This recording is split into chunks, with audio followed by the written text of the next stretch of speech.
Hi, welcome to STEM with Mrs. Sawyer. STEM with Mrs. Sawyer is a video collection of STEM challenges that you can complete at home with your family using the resources and materials that you already have. Each month, I will release a new challenge for you to do at home, and I will send it out in a newsletter that will also have some additional links for any other scientific vocabulary or ideas that you might want to research more before completing the challenge. All of the videos and newsletters are also available on my website and can be done in any order that you would like and can be repeated as often as you would like to do them as well. The challenge for this month is to design your own bird feeder. So what is a bird feeder?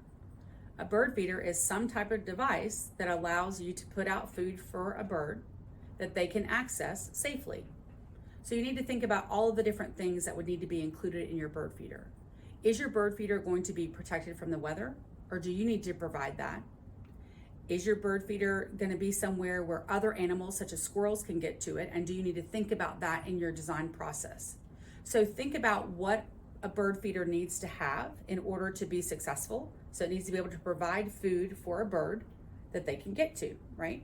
That is safe and healthy for them. So think about those things that you might have that might be obstacles in the design process for this specific challenge.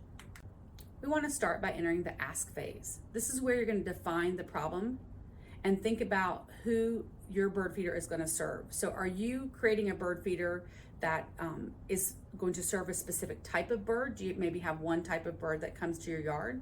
Do you have several types of birds that you need to think about the needs of?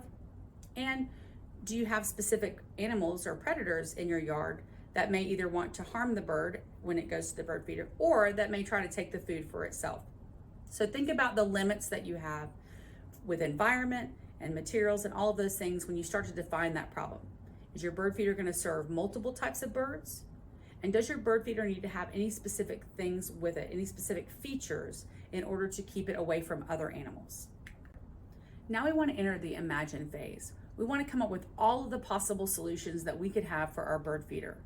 Again, you've thought about what type of bird you want your bird feeder to help and what other limitations you may have as far as the environment goes, weather, and any other animals that may be trying to get to it. So ideate all of those solutions for a bird feeder that you can, and think about which one you want to try first. Which one do you think will be most successful?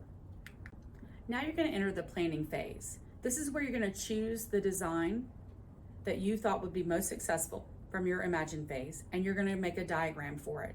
Make sure you label that diagram and make it as detailed as possible so that you can really think through any other obstacles that you may have in the process. And then you want to make sure you have a list of materials that you're going to need and any resources that you're going to need in order to create your bird feeder design. Now you're going to enter the create phase of the process. This is where you're going to build, test, and refine your bird feeder. You want to go ahead and build your prototype according to the plan that you made. Then you want to test it. And remember, we want to create the testing conditions that are as close to what we would use in real life as possible. In this case, you can actually take your bird feeder into your backyard. Now, if you don't have access to regular bird food, I'm going to provide a couple of links in the newsletter that will show you what are some things from your own kitchen that you could serve birds that would be healthy and safe for them. So I'll look at some different ideas like that for you as well and put those in there. But when you're testing your design, think about, are other animals able to get to it? Can squirrels get to that food and eat it before the birds can? Can the types of birds that you have in your backyard access your bird feeder? And can you keep the food safe from the elements of weather, rain and wind and things like that? And then make any refinement that you need to your bird feeder.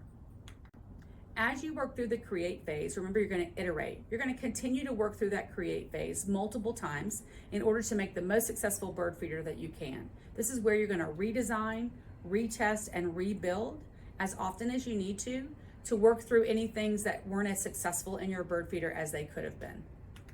And now you want to take it further. Could you add a special feature to your bird feeder?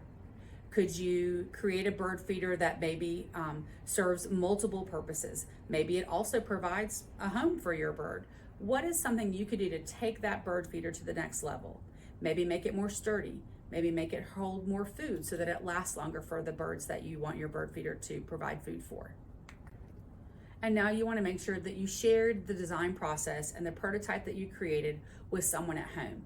Make sure you share your design with them, what went well when you were testing, what didn't go well, and if at all possible, you want to make sure that they're able to see it, go through some of the testing with you so that you can talk about some of the things that you could maybe do next time to make an even more successful bird feeder.